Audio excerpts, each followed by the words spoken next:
자, 테슬라 얘기를 한번 해보겠습니다. 지금 포드가 이번에 4분기 실적을 발표하고 제가 아까 이제 캡처를 한 건데 포드는 마이너스 5% 정도였습니다. 그 포드가 어제 4분기 실적을 발표했죠. 그래서 그러고 나서 이렇게 된 건데 포드 실적이 좀 안 좋았어요. 포드가 2022년도에 매출이 1581억을 했는데 순이익은 오히려 마이너스 20억 달러입니다. 그리고 테슬라는 매출이 포드의 절반이에요. 810억 달러인데 순이익은 오히려 126억 달러입니다. 그러니까 이게 현실이에요. 포드가 테슬라보다 매출이 2배 더 많은데 순이익은 오히려 적자고 테슬라는 매출이 반토막인데 순이익은 150억 달러가 많아요. 이게 왜 이러냐? 영업이익률이 테슬라는 17%고 포드는 4%다. 근데 심지어 요거는 내연기관까지 포함한 겁니다. 포드의 주력인 내연기관까지 포함을 한 거고 전기차만 친다면 엄청난 적자라고 보시면 돼요. 그런데도 이 와중에 포드는 지금 가격을 내려야 됩니다. 왜? 테슬라가 내렸기 때문에 포드도 가격을 내려야 돼. 안 그래도 지금 내연기관차까지 포함해도 마이너스인 와중에 전기차는 더 심한 마이너스거든요. 그런데 테슬라 따라서 가격을 내려야 되는 상황이에요. 이 완전 죽음이죠. 그러면 왜 그러냐? 안 팔리니까. 포드의 마하2가 지금 판매가 1월에 45% 하락했다고 하고요. 포드의 전체 전기차의 판매량은 12월 대비해서 지금 3분의 1이 줄었대요. 그러니까 이렇게 안 팔리기 때문에 울며 겨자 먹기로 지금 테슬라 따라서 가격을 내려야 되는 거예요. 근데 안 팔고 싶어도 안 팔 수가 없어요. 지금 엄청난 적자겠지만 거기서 추가적으로 더 가격을 내려야 되겠지만 안 팔래도 안 팔 수가 없어. 왜? 이제 무조건 전기차 되죠. 미국, 중국, 한국도 그렇고 유럽도 그렇고 2030년에서 35년이면 이제 다 내연기관차는 못 팔아요. 그러면 그때부터 무조건 친환경차를 팔아야 되는데 전기차 무조건 팔아야 될 텐데 안 팔면은 미래가 없어. 근데 문제는 지금 당장은 팔면 팔수록 손해야. 그러니까 완전히 진퇴양난이죠. 안 팔면 안 돼. 미래가 없어. 근데 지금 당장은 손해야. 이거 완전히 오도 가도 못하는 진퇴양난인데 그 와중에 지금 테슬라가 고가 정책을 취소하고 가격을 내리기 시작하니까 이제는 완전히 죽을 맛입니다. 이 와중에 치킨 게임을 들어가 보니까 죽을 맛이에요. 지금 안 그래도 내연기관차까지 포함해도 적자인 마당에 테슬라가 가격을 낮춰버리니까 완전 죽을 맛이죠. 그래서 이러한 환경 때문에 지금 GM은 무슨 치킨 게임 동참 안 한다고 하고 하는데 동참을 못 하는 거죠. 안 그래도 적자인데 가격을 어떻게 더 낮춰. 그러니까 동참을 안 하는 게 아니라 못 하는 거예요. 그 실제로 못 하는 기업 나올 거고 동참을 억지로 하다가 결국 부도나는 기업이 나올 겁니다.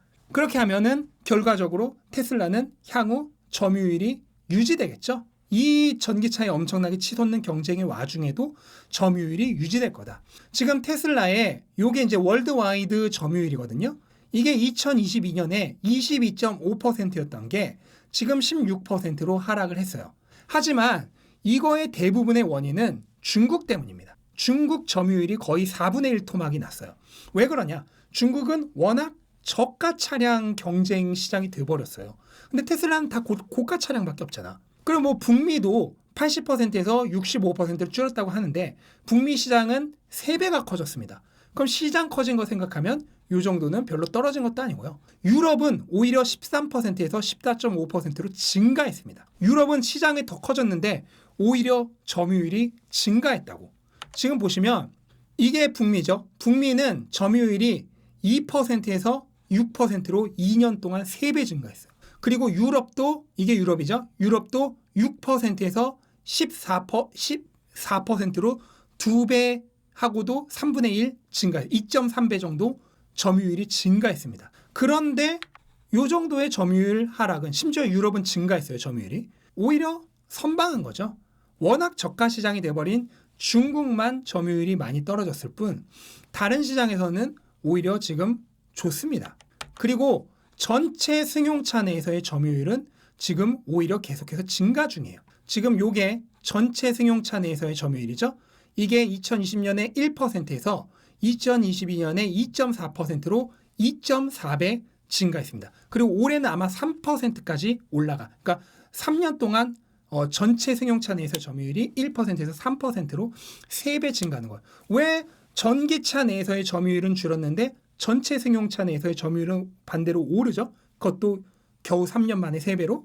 전기차 시장 자체가 커지니까. 전기차 시장이 커지면서 내연기관차의 파이를 뺏어오다 보니까 커진 거고, 여전히 전기차의 침투율은 10%밖에 안 된다. 아직도 먹을 파이가 10배나 더 크다. 그게 점점 커지면 테슬라의 점유율은 어디까지 올라갈까? 근데 많은 사람들이 이제 수요를 걱정했잖아. 수요를 걱정했는데 이번에 1월에 가격을 딱 내리자마자 그 수요 걱정이 다 사라진 거죠. 그리고 지금 다른 회사들은 이 치킨 게임에서 죽을 맛이죠. 포드 안 그래도 적자인데 지금 가격을 더 내려야 돼. 적자인에 지금 울고 싶은데 한 대 더 때린 거라고. 그러면 앞으로 어떻게 될까? 이 치킨 게임의 결과가 어떻게 될까? 물론 모르지만 제가 실제로 겪었던 얘기를 한번 해보겠습니다.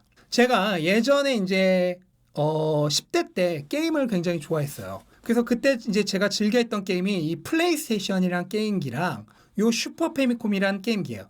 얘가 닌텐도 거고 얘가 소니 겁니다. 그 다음에 이게 아마 이게 메가드라이브인가? 세가 세턴인가 그럴 건데 이게 세가 거예요. 그렇게 3대 회사가 있었어요. 닌텐도랑 세가가 일본의 전통 강호였고 거기에 소니라는 애가 새롭게 들어온 거예요. 이때는 마소 없었어요. 그래서 이렇게 소니가 진입을 했는데 소니는 어떠죠? 대기업이죠. 그 다음에 그때는 이제 외부 출자, 순환 출자나 이런 것도 되던 시기다 보니까 게임 사업에서 적자가 나더라도 다른 사업으로 만회를 할 수가 있던 시기죠. 그럼 어떻게 돼요? 소니는 압도적인 자금력을 갖고 있다 보니까 오히려 이 게임기를 원가보다 싸게 팔았어요. 이 게임기가 예를 들어서 만드는데 30만 원이라면 판매 가격이 20만 원인 거야. 그러니까 이 게임기를 한 대 팔수록 10만 원씩 손해인 거예요. 그럼 왜 이렇게 말도 안 되는 가격으로 파냐? 간단합니다. 이걸 산 사람들이 소프트웨어를 살 거 아니야. 그쵸? 이 게임기만 가지고 뭘 해요? 게임기를 가지고 있으면 소프트웨어를 사야지 게임을 즐길 수 있잖아. 그러면 게임기는 적자 보면서 팔더라도 소프트웨어를 흑자를 보면서 팔면 된다는 거예요. 그리고 이렇게 소니가 엄청나게 적자 경쟁을 하니까 다른 회사들도 당연히 가격을 낮출 수밖에 없죠. 근데 이 시기가 길어지면 어떻게 돼요? 세가 같은 중소기업은 그거를 견딜 수 없죠. 견디지 못하고 결국 망했습니다. 그 다음에 요 3대 축에도 들지 못하는 수많은 회사들은 다 망했어요. 그리고 실질적으로 결국 소니랑 닌텐도만 살아남은 거예요. 그러니까 이게 뭐랑 같냐면은 예를 들어서 우리가 지금 사람이 3명 있어. 키 큰 애, 중간에 작은 애가 있어. 그런데 수영장에 물을 채우는 겁니다. 물을 채워요. 그럼 물을 여기까지만 채워. 그럼 키 큰 애는 좀 괴롭지만 어쨌든 코로 숨 쉴 수가 있어. 근데 그 밑에 있는 애들은 죽어버리는 거죠. 그럼 죽어버리고 나면 그 다음에 물을 빼버리는 거야. 그러면 내 세상, 시장을 독점하게 되는 겁니다. 그래서 경제적 혜자가 없고 현금 보유량이 적은 회사들은 이런 작전을 쓰면은 다 망해버린다. 실제로 그걸 했던 게 바로 삼성이죠. 삼성도 비슷한 전략을 취했습니다.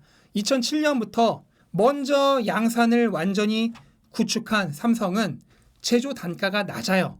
왜냐면 대량 수주하고 대량 생산하고 그 다음에 감가상각도 이미 꽤 돼 있고 그러다 보니까 제조 단가가 낮아. 반면 이제 막 만들기 시작한 후발주자들은 제조 단가가 높아요. 그러니까 이런 거예요. 만약에 삼성은 반도체 하나를 1달러에 만들어. 그리고 다른 회사들 후발주자들은 1.2달러에 만들어. 그러면은 판매 가격을 1.1달러로 한 겁니다. 그러면 삼성은 여전히 0.1달러 흑자죠. 그런데 다른 회사들은 0.1달러 적자죠. 그럼 이 가격으로 계속 팔면 어떻게 돼? 삼성은 조금이지만 어쨌든 흑자가 남지만 나머지 회사들은 적자니까 다 망해버립니다. 그래서 그때 실제로 수많은 반도체 회사들이 다 망했어요. 파워칩, 나냐, 그 다음에 일본의 제일 큰 회사 중에 하나였던 LP다. 이런 회사들이 전부 줄도산합니다. 그럼 그런 회사들 다 망하고 나면 어떻게 돼요? 살아남은 애들이 소수승자가 시장을 독점하는 거예요. 이게 바로 치킨 게임의 진실입니다. 나는 조금이지만 흑자가 나고 남은 적자가 나는 가격으로 오래 가면은 다 망해버린다. 망하고 나면 소수의 승자가 시장을 독점해버린다. 그래서 중국의 반도체 굴기가 몇 년 전에 있었잖아요. 그게 무서웠던 이유가 바로 이거예요. 왜냐하면 치킨 게임을 하면 원래 망해야 되거든요. 그 생산 능력 없고 재무 건전성 없는 회사들은 이 치킨 게임이 진행되는 동안 망해야 되는데 원래는 그 경쟁력이 없는 중국 반도체 기업을 중국이라는 이 나라의 돈으로 좀비 기업처럼 먹여 살리는 거야. 원래였으면 망했을 회사를. 그러니까 치킨 게임을 아무리 해봐야 중국 정부보다 돈 많은 회사가 어디 있어. 그러니까 이거에서 승리를 할 수가 없는 거예요. 이 치킨 게임에서. 그래서 제가 예전에 직장을 다닐 때 이 중국과 관련된 반도체와 관련된 일을 했었는데 그때 이 중국 기업들이 원래는 말도 안 되는 다 적자가 나야 되는 기업들이에요. 근데 전부 정부 지원금으로 다 해결. 그러니까 원래는 죽어야 될 회사들이 하나도 안 죽어. 그러니까 중국 반도체 굴기가 무서웠던 거고 그래서 미국이 그렇게 중국 반도체를 때린 거죠. 거기에 다 이런 이유가 있습니다. 그래서 전기차도 결국 그렇게 될 가능성이 커요. 지금 보시면 뭐 작년 대비해서 미국에서 2023년 1월에 판매량이 늘어난 건 테슬라밖에 없습니다. 다만 이 과정이 그렇게 단기적이지는 않을 거예요. 치킨 게임 뭐 기본 몇 년입니다. 모든 회사들이 뭐 좀 적자 난다고 바로 망하지는 않을 거 아니에요. 다들 조금씩은 버틸 수 있어요. 그리고 이렇게 하는 동안은 그걸 하는 본인도 괴로워요. 왜냐면 본인도 어쨌든 마진을 줄이면서 하는 거니까. 하지만 결국 나중에 미래에 먹게 될 과실은 굉장히 달다. 왜냐면 나중에 살아남은 기업들이 그 과실을 전부 독점하니까. 따라서 단기적으로는 손해지만 장기적으로 보면은 엄청난 이득이 되는 겁니다. 근데 이런 장기적인 미래 가치를 보지 못한다면 당장에 지금 손해 나고 있는 모습만 보겠죠. 가격을 낮추면 마진이 줄어들 텐데. 그럼 마진 줄면은 순이익이 줄 텐데. 그러면 주가 내려야 될 텐데. 이렇게 눈앞만 보는 거죠. 장기적으로 보지 않고. 그러니까 어떻게 돼요? 마진 좀 줄었다. 순이익 좀 줄었다 하면은 테슬라 $100에 헐값에 던져버립니다. 하지만 이걸 아는 투자자는 어떻게 해요? 옳다구나 하면서 그걸 모르는 사람이 $100에 던지는 테슬라를 맛있게 줍줍하는 거죠. 그런데 결국 나중에 소수의 승자가 살아남아서 시장을 독차지하면 이득을 독차지하면 그때 이 소수 승자의 가치는 엄청나게 폭등을 하겠죠.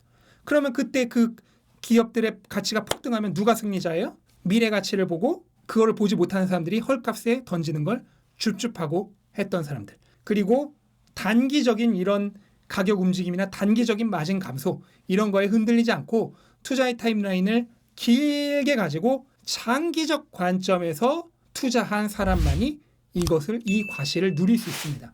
그러니까 기업들의 치킨 게임과 똑같아요. 이 기업들의 치킨 게임도 이 하는 동안은 어쨌든 흑자 내는 기업도 마진이 확 줄어드니까 괴롭죠. 하지만 그거를 견디고 살아남으면 나중에 이득을 독차지하죠. 그거랑 마찬가지예요. 투자도 지금 당장은 뭐 마진이 주는 것 같고 주가가 별로 안 좋은 것 같지만 괴롭지만 이 과정을 견디고 살아남은 사람이 그 기업들의 치킨 게임과 마찬가지로 나중에 과실을 다 독차지하는 겁니다. 물론 이렇게 말씀을 아무리 드려도 그래도 어쩔 수 없이 당장에 오르고 내리는 가격에만 집중을 하실 수밖에 없겠죠. 근데 이거는 어떻게 보면은 근본적인 이 투자의 개념과 가치관을 바꾸기 전에는 사실 변하기 좀 어려운 문제예요. 그러니까 세뇌를 해야 돼요.